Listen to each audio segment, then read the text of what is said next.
Bienvenidos a otro programa de 8-9-10. Le damos a todos las bienvenidas y ya saben, todos los que quieran ver el programa lo pueden hacer a través de www.canaltelev1.com y después pueden ver los programas en diferido a través de YouTube, que es www.youtube.com/canaltlv1. Y también todos los que quieran enviar mensajes lo pueden hacer a través de Facebook. Agradecemos de verdad todos los mensajes que nos han llegado, y la verdad que la gente que ha visto los programas del canal Toda la Verdad Primero ha sido abrumadora. La verdad que estamos llevando adelante un trabajo faraónico, así que a todos los que nos están viendo, todos los que comparten, todos los que nos siguen y que les gusta, y los que disienten, también les agradecemos el haber tomado el trabajo de vernos. Hemos superado a los 43.000 visitantes en solamente 4 meses de programación, o sea que les damos a todos las 1000 gracias. Hoy es 20 de noviembre, día muy importante por varios motivos. Uno, porque es el Día de la Soberanía Nacional. Estamos recordando la batalla de la Vuelta Obligado, esa batalla en la cual se defendió la soberanía nacional. Entonces hoy, como Día de la Soberanía, es un día emblemático. Y también porque hoy se lleva a cabo, otro de los temas, es que se lleva a cabo el paro general llamado por la Confederación General del Trabajo y por la CTA, que ha sido abrumadora, ha parado el país.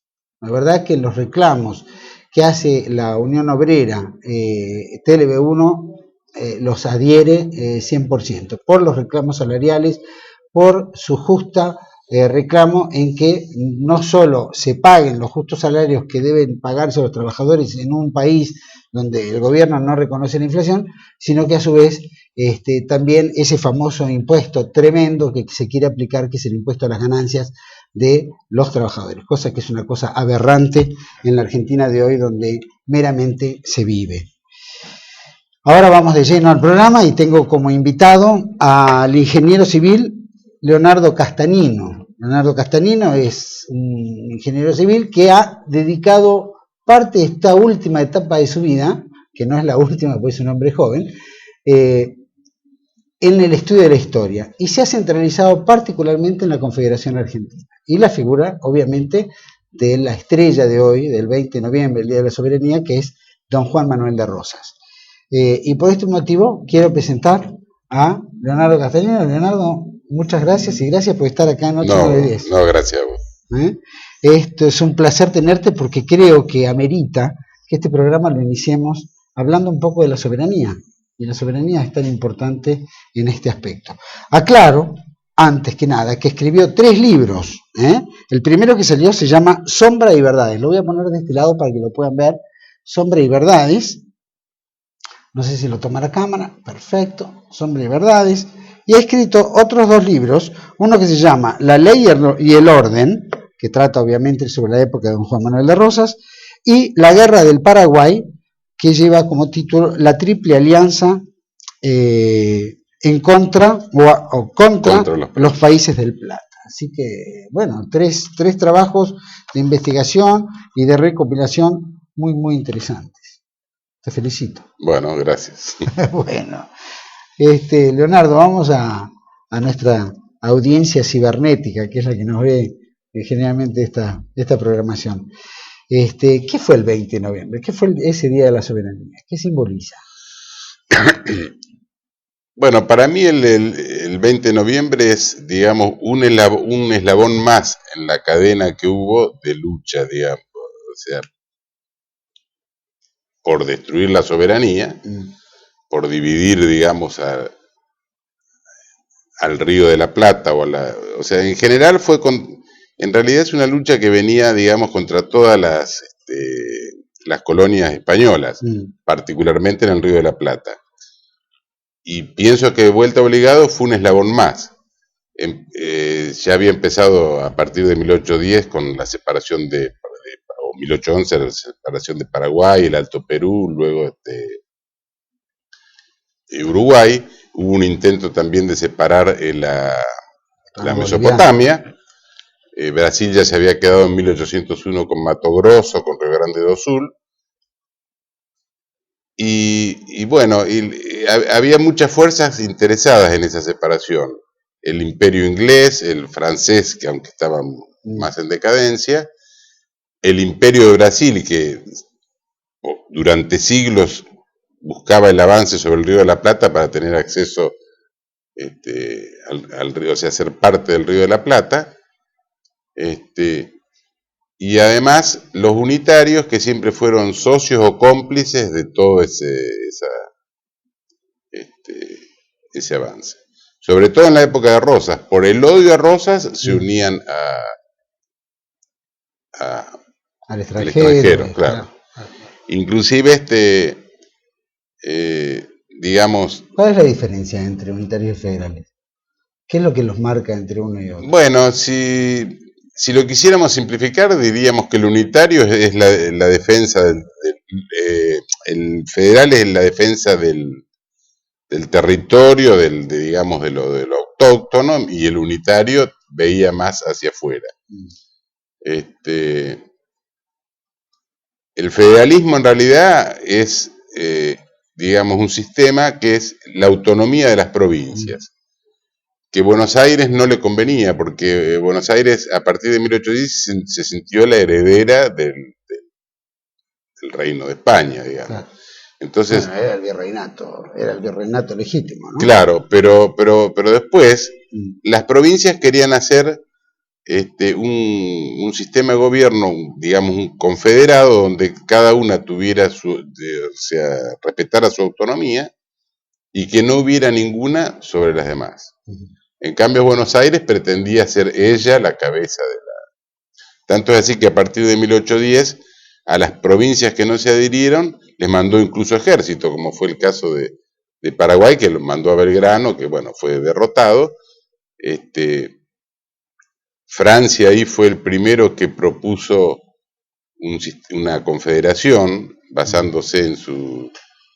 Él era admirador del proceso norteamericano y le propuso a Buenos Aires formar una confederación sin que no hubiera ninguna provincia sobre las demás, sino que cada una mantuviera su autonomía y que formara una confederación. Buenos Aires en principio no se lo negó rotundamente, pero le empezó a poner trabas, con impuestos, dificultándole el acceso al río, etcétera, y eso hizo que Paraguay se aislara y declarara la independencia. Los brasileros que estaban interesados en que se separe, primero le ofrecieron un consulado, le ofrecieron que se una a Brasil, no, Paraguay no lo aceptó, entonces le reconoció la independencia. Claro, estaba reconociendo la independencia a una provincia argentina. Claro. En cambio, Argentina nunca se le reconoció mucho después de Caseros, pero incluso en la época de Rosas tampoco se lo reconoció. Claro. Lo mismo pasó con Uruguay. El caudillo, digamos, natural era Artigas. Buenos Aires se sintió con cierto celo sobre Artigas, entonces prefirió aliarse a los brasileros, a los portugueses, e incentivar la invasión portuguesa sobre la banda oriental con tal de sacárselo a Artigas encima. Y ahí está un pensamiento de Artigas que coincide con el de Francia, porque cuando mandan a los diputados a la Asamblea del año 13, entre las instrucciones les decía explícitamente formar una confederación de provincias autónomas, y lo decía textualmente: la capital debe estar necesariamente fuera de Buenos Aires. Por eso le rechazaron los diputados. Y ese pensamiento se repite con Rosas, por ejemplo, en la carta de Hacienda Figueroa, que le dice a Quiroga, dice, quieren hacer una constitución, dice, la constitución tiene que hacerse para formalizar el hecho de que estén todas las provincias organizadas, y entonces, porque no se puede formar un cuerpo con miembros sanos, le dice específicamente. Y le dice algo con todas las letras también, que es, dice, ¿dónde va a funcionar ese Congreso? Para eso habría que hacer fundar una ciudad que no dependa de ninguna provincia, como hicieron en Estados Unidos, que fundaron Washington. Se lo dice con todas las letras. Quiere decir que esa lucha vino, o sea, digamos, vuelta obligado, fue parte de todo ese proceso, esa lucha en contra de los que pretendían disgregar la Confederación. Cuando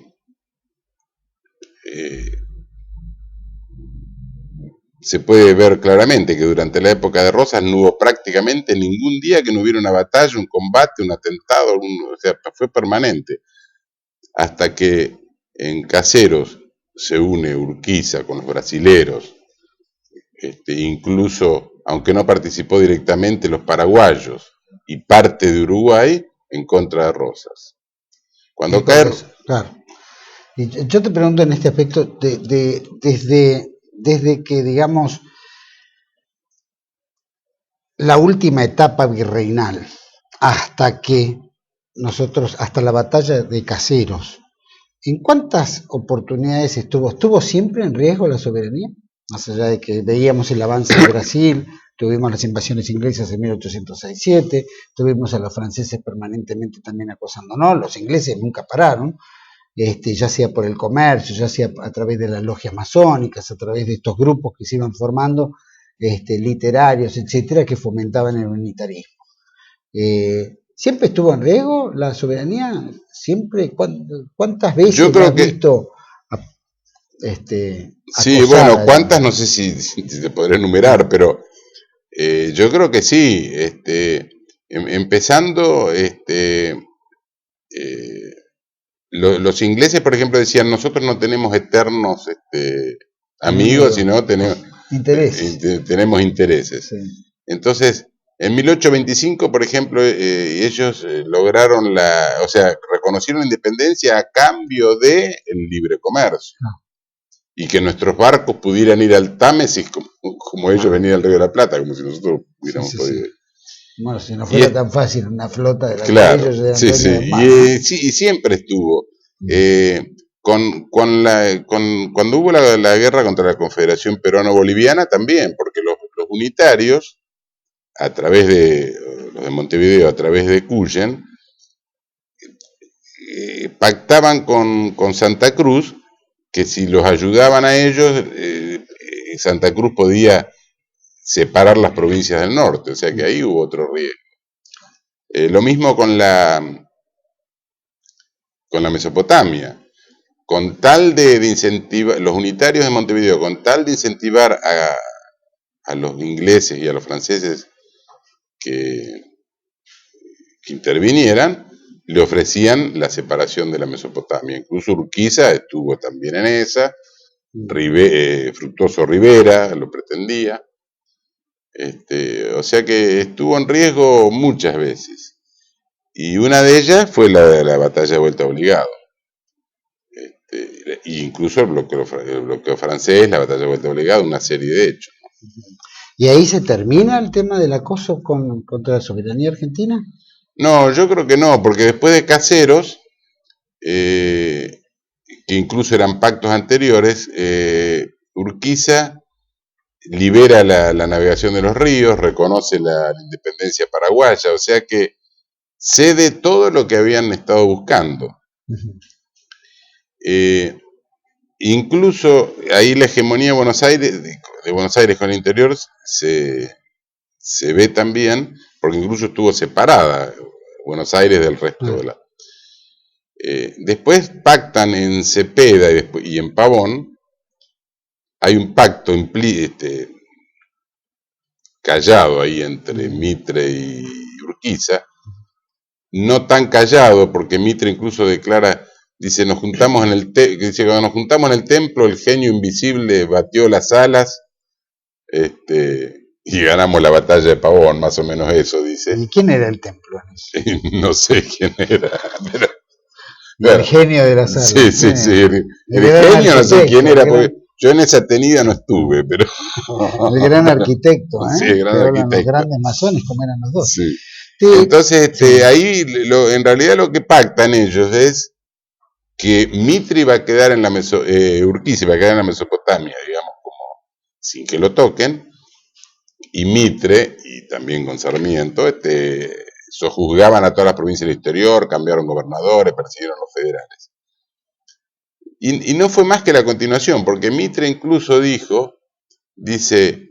¿dónde está la letra del pacto de 1851? Dice, el próximo turno es Paraguay. Dijo. Incluso Mitre lo trajo a Venancio Flores en contra de los federales. Y entonces después lo financia para que tome Uruguay. Y Pastor Obligado en el periódico Tribuna dice, lo de Uruguay no es una guerra extranjera. Dice, es la guerra eterna contra la mazorca que ahora se ha enquistado en Montevideo. Y Mitre había dicho, el próximo paso es Paraguay. O sea que fue toda una continuidad. Y yo creo que terminó en realidad cuando reprimieron el levantamiento de López Jordán. Ahora el 20 de noviembre, ese 20 de noviembre donde existieron esas batallas de Tonelero, Quebracho, sí. Vuelta Obligado, donde combatieron tropas argentinas y que hubo muchas bajas por nuestra parte. ¿Cuál fue el logro máximo de ese hecho, la Vuelta Obligado? ¿Cuál fue el logro? Para mí el logro fue hacer fracasar la expedición comercial, digamos. Porque fíjate que venían 90 buques de guerra y 20 buques de guerra y 90 mercantes que querían abrir, digamos, al libre comercio el río. Entonces, Rosas en alguna oportunidad dijo, si quieren Buenos Aires se tendrán que conformar con las ruinas. Y cuando se hizo la expedición, le puso una barrera de cadenas en Vuelta Obligado. En realidad creo que primero la pensaban poner un poquito más arriba, después se corrió a Vuelta Obligado porque tiene una curva que dificulta la navegación a vela, a pesar de que tenían incluso algunos vapores. Y bueno, lógico que iban a pasar, tenían muchísimo más armamento. Los argentinos tenían baterías de 4 a 24 libras. Y los extranjeros tenían, además de vapor, incluso algunos buques acorazados, no de hierro, pero sí con cierta coraza. En vez de tener de 8 a 24, tenían de 24 a 80 libras. Incluso tenían granadas explosivas, tenían mucho más. Ahora, fue como decirles, bueno, van a pasar, pero no libremente, claro. No graciosamente. O sea, el objetivo de ellos era solamente pasar a comercializar. Como pero si después estuviera en cualquier mar. Claro, sí. Entonces, pero ¿qué pasó? Pasaron y después en Quebracho, en Tonelero, lo fueron persiguiendo, incluso todo a lo largo de la costa. No pudieron vender la mercadería. Cuando volvieron, los volvieron a acosar. ¿Y qué diferencia hubiera habido? Muchas naves se perdieron y bueno, se dieron cuenta que les convenía negociar. ¿Y por qué crees que no desembarcaban en Buenos Aires su mercadería y eso cumplía la función que se tenía que cumplir de transportarla? Y bueno, yo creo que los costos que pueda llegar a significar, pero daba fuente de trabajo interno. ¿Qué es lo que les pasaba en la cabeza a ellos que tenían que atropellar hacia un país nuevo? Bueno, ellos querían que abran, o sea, Rosas tenía la aduana porque con eso sostenía todo el ejército de la Confederación. Y los ingleses querían la libertad, la plena libertad de comercio. Y Rosas no se le iba a dar. Yo iba a hacer una referencia, pero se me escapó, no sé. De todas maneras, se gesta la batalla de la Vuelta Obligado, Tonelero, Quebracho, en fin. Los barcos, ¿qué pasa? ¿Se detienen? ¿Se quedan ahí? No, los barcos... Eso pasa en 1845, ¿verdad? Sí, los barcos van hasta Asunción y regresan, tardan creo que 6 meses en volver y llegan a Montevideo, pero fracasa digamos, vieron que no les convenía comercialmente y hicieron las cuentas y dijeron, bueno. Porque estuvieron y ahí era lo que yo también, ¿no? Estaban como 3 años dando vueltas. Claro, y ahí era lo que yo te iba a decir. Yo creo que Rosas fue el único, o casi, o alguno de los únicos, que utilizó en forma inteligente la deuda externa, porque, claro, dicen, si vos le debes 10.000 pesos al banco y no los podés pagar, estás en un problema. Pero si le debes 10 millones de dólares y no lo podés pagar, el problema lo tiene el banco. ¿Qué pasa? La Confederación le debía a Inglaterra la deuda externa que habían sacado el préstamo Baring, etc. Rosas lo iba pagando, pero cuando le bloqueaban el río dice, bueno, ahora nosotros queremos seguir pagándole, pero no le podemos pagar. Y se lo decía a los bonistas, que eran particulares, muchos eran comerciantes británicos, claro. Británicos, pero que vivían acá algunos. Sí. Entonces, los mismos bonistas decían, no, presionaban en la prensa, levanten el bloqueo, porque si no, nosotros no podemos cobrar la deuda. O sea que fue muy inteligente lo de él. Hay un hecho ahí también que valdría la pena a lo mejor decirlo, con respecto a las Malvinas, porque yo veo que hay muchos que dan para decir argumentos de Rosa, dicen una parte como si fuera... Y que tergiversa en realidad la verdad. Muchos como dicen, si no fuera totalmente defensor de la soberanía, sino... No, claro, dicen, Rosas quiso vender las Malvinas. Claro, la frase que ofreció a los ingleses venderle las Malvinas. Claro, la frase fuera de contexto, es cierta. Ahora, ¿qué fue lo que hizo Rosas? Rosas le dijo a Manuel Moreno, que estaba representante en Inglaterra, le dijo, ofrézcale como cosa suya venderle las Malvinas. Si ellos la quieren comprar, que están reconociendo que es nuestra. Claro. Los ingleses, por supuesto, le dijeron que no. Yo creo que fue una jugada, los ingleses que tienen 500 años de diplomacia, le dijeron que no, pero fue un intento pícaro de él que no pudo cumplir. Si hubieran hecho eso, él hubiera dicho, no está claro, cuenta, él dijo, claro, es nuestra. Claro, es que eso incluso se lo dijo él. Dice, usted ofrézcaselo a vender, si aceptan comprarla, la legislatura le va a decir que no, listo. Claro, eso fue registrado. Ahora, si vos sacás la frase de contexto, bueno, sí, le ofreció a los ingleses venderla, sí, es cierto. Pero... Todo lo que se logró el 20, y el contexto, muy rapidito porque se nos van los tiempos, sí. El contexto, Rosas resulta triunfal, no solo porque no permite que los barcos ingresen libremente en los ríos interiores, defiende la soberanía en ese aspecto, sino también se transforma en una especie de adalid, ¿no es cierto? Y logra que las grandes potencias le rindan honores al pabellón nacional, sí. ¿no? En su retirada, los acuerdos que hay, Arana, Sodar y otros acuerdos, la Predó, etcétera. Como ese logro que fue tan victorioso para Juan Manuel de Rosas, que fue tan extraordinario y que fue noticia mundial, ¿no? Porque creo que todos los gobiernos, del mundo, sí. Los periódicos del mundo, los gobiernos, los parlamentos mundiales elogiaron el acto argentino frente a las dos potencias del momento. ¿Cómo se explica la caída de Rosas 2 años después? Porque esto ocurre en 1848, 1849, 50. ¿Cómo puede ser que en un año y poco toda esa gloria se hubiera desbarrancado en una guerra en caseros? Bueno, yo creo que había una parte de desgaste también de tantos años de gobierno, ¿no? Pero yo creo que fue principalmente, o sea, Brasil siguió su empuje, digamos, sobre el Río de la Plata, y Urquiza se pasó del otro lado, digamos, con todo el ejército de la Confederación completa. Entonces, claro, tenía un ejército muy poderoso. Urquiza como militar era bueno. Y como vendedor de caballos también era muy bueno. Debe haber estado muy flojito todo ese adoctrinamiento desde que los jerarcas, es decir, Urquiza como comandante, pero después tenía coroneles y otras camadas de oficiales que supongo compartían la... No, eran buenos. No, eran buenos. ¿Compartían qué, perdón? Digamos, la filosofía de la Confederación Argentina, entendían a Rosas como él. Sí, pero o sea, ellos incluso confiaban en Urquiza, inclusive confiaron mucho tiempo.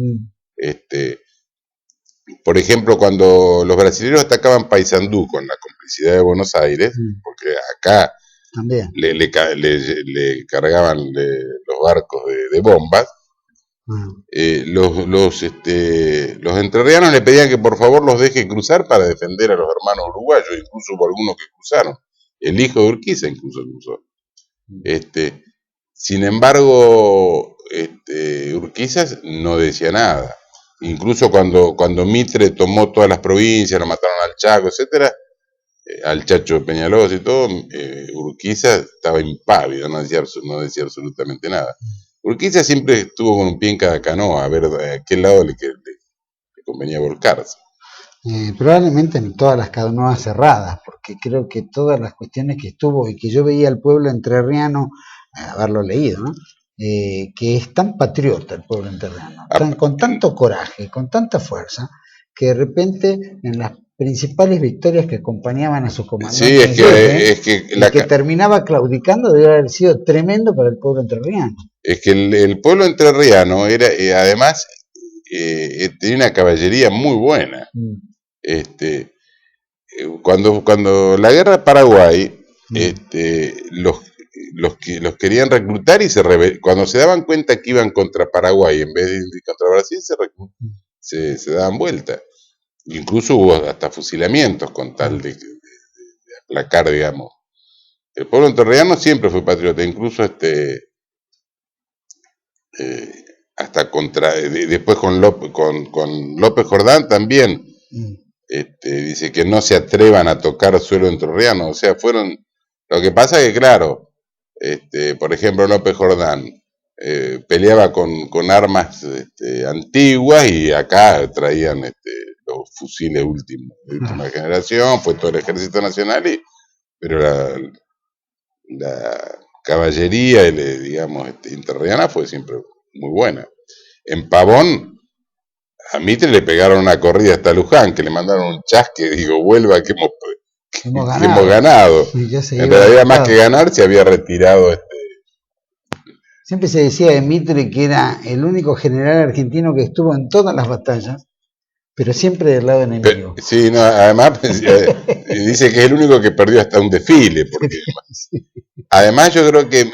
Fue el que armó el gran proyecto nacional. No sé si tengo un minuto, pero... Cuando Mitre fue digamos, en Sierra Chica, cuando fue a darle un escarmiento a los indios, fue con creo que 900, algo así como 900 de tropa, entre infantería y caballería.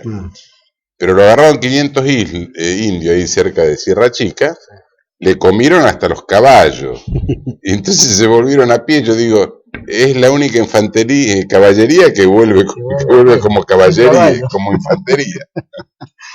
Y la última preguntita, sí, si vos me dijeras, porque creo que la soberanía nacional que digamos se destaca el 20 de noviembre de 1845, para los argentinos debe ser una batalla permanente, la soberanía diaria, sí. ¿No es cierto? ¿Cómo ves, con imagen de Rosas, con imagen de los que han defendido con tanto empeño nuestra soberanía nacional, cómo la ves hoy defendida por quiénes? ¿Quiénes son los que defienden nuestra soberanía hoy en día?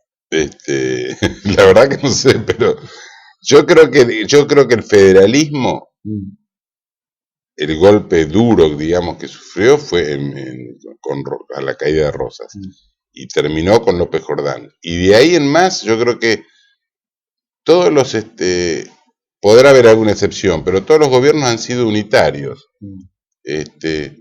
y cada vez más, además. Cada vez más acentuado. Para mí, cada vez más acentuado. Cada vez el centralismo porteño contra el interior, y eso, lógicamente, perjudica la soberanía, porque estamos, digamos, disgregando el país, ¿no? ¿Hoy crees que se defiende la soberanía? ¿Acaso estamos viendo el hecho de la fragata, o el hecho de las grandes corporaciones, o que funcionan y saquean al país, en fin, y se hace tanto alarde nacionalista con una... Bueno, alarde se puede hacer, la cuestión es sacar el cuchillo, alarde se puede hacer. Solamente alarde. Sí. Dice que el perro que ladra no muerde. Claro. Leonardo, muchísimas gracias por haber estado acá en 8910. Espero que prontito volvamos a tener una charla más profunda sobre especialmente todos estos libros que has hecho, que son, la verdad yo leí Sombras y Verdades. Espero que me digas dónde compro los otros, pero ojalá que nos volvamos a ver muy prontito y charlemos un poquito más de historia. Bueno, gracias a vos. Bueno, nosotros vamos a un corte rapidito y volvemos con Juan Carlos González, periodista y futuro conductor de televisión aquí en TV1. No se vaya, volvemos enseguida.